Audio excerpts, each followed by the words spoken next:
শুধু একটি সিদ্ধান্ত প্রভাব ফেলতে পারে ইসরায়েলের অর্থনৈতিক ও রাজনৈতিক প্রেক্ষাপটে। এই সিদ্ধান্ত আরব ও মুসলিম দেশগুলো যদি একসাথে নেয় তবে ইসরায়েলকে থামিয়ে দেওয়া সম্ভব। রক্তপাত নয়, অর্থনৈতিক ঘেরাও।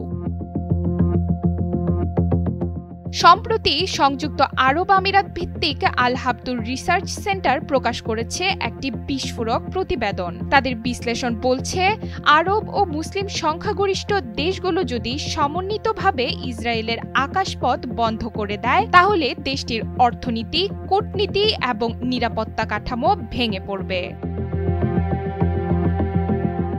এতে ইসরায়েলের জিডিপি কমে যেতে পারে ৫% পর্যন্ত।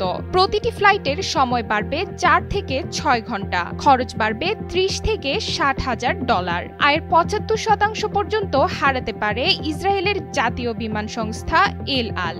পর্যটন, হীরা, চিকিৎসা সরঞ্জামের মতো সময় সংবেদনশীল রপ্তানি ক্ষতিগ্রস্ত হবে মারাত্মকভাবে।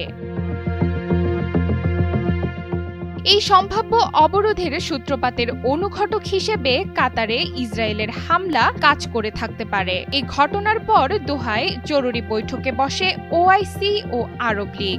আলোচনা হয় ইসরায়েলের বিরুদ্ধে একটি সমন্বিত পদক্ষেপ হতে পারে আকাশপথ অবরোধ। বিশ্লেষকদের মতে তুরস্ক, পাকিস্তান, ইন্দোনেশিয়ার মতো দেশ যদি এই অবরোধে যোগ দেয় তাহলে ইসরায়েল এশিয়া ও আফ্রিকার প্রবৃদ্ধিশীল বাজার থেকে বিচ্ছিন্ন হয়ে যাবে। ইসরায়েলি প্রধানমন্ত্রী নেতানিয়াহু বলেছেন, আমরা হয়তো এমন এক অবস্থায় যাচ্ছি যেখানে অস্ত্র রপ্তানি বন্ধ হয়ে যাবে। আমাদের নিজের দেশেই শিল্প গড়ে তুলতে হবে। এই আকাশপথ অবরোধকে বলা হচ্ছে গ্রে জোন স্ট্র্যাটেজি। এই অবরোধ পুরোপুরি যুদ্ধাবস্থার সৃষ্টি না করলেও ভয়াবহ চাপ তৈরির হাতিয়ার হবে বলে ধারণা করা হচ্ছে। তবে প্রশ্ন হচ্ছে, এই উদ্যোগ কি আদৌ বাস্তবায়িত হবে? যুক্তরাষ্ট্র এই পদক্ষেপে সায় দিবে না। তবে কাতারে মার্কিন ঘাঁটি থাকা সত্ত্বেও ইসরায়েলের দোহা হামলা ঠেকাতে ব্যর্থ হওয়া এই সম্পর্ককেও নতুন চিন্তা শুরু করেছে অনেক দেশ।